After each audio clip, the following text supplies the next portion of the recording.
Milay Cantiveros pinagkatuwaan ang kanyang dalawang Korean national na bodyguard.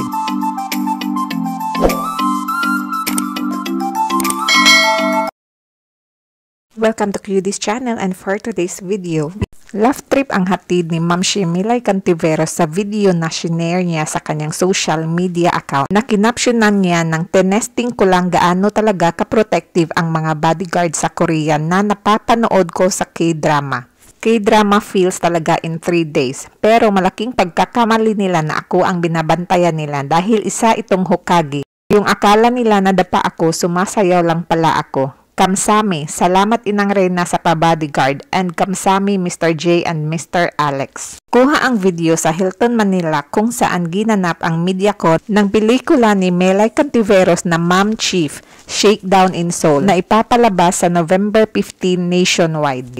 Makikita natin sa video na pagpasok ni Ma'am Milay Cantiveros ay may dalawa itong kasamang Korean national na bodyguard.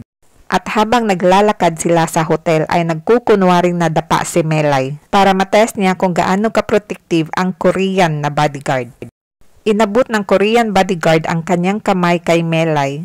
Natawa lamang si Milay at naka-good emoji ang kanyang kamay dahil approve ang kanyang pagkukunwari. Sa pangalawang subok niya ay nasagi siya ng information desk at tumawa lamang ang kanyang bodyguard. Sa pangatlong subok ni Milay ay nadapa ito at bumangon na nagsasayaw. Ito na nagtawanan ang kanyang dalawang Korean bodyguard. Panoorin natin ang laugh trip na video ni Milay.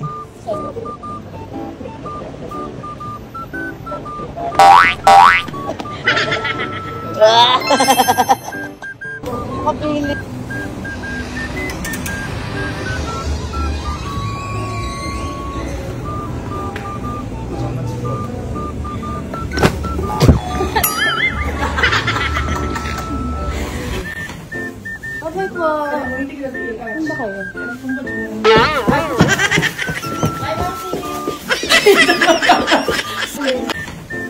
Okay po. Ano ba kayo?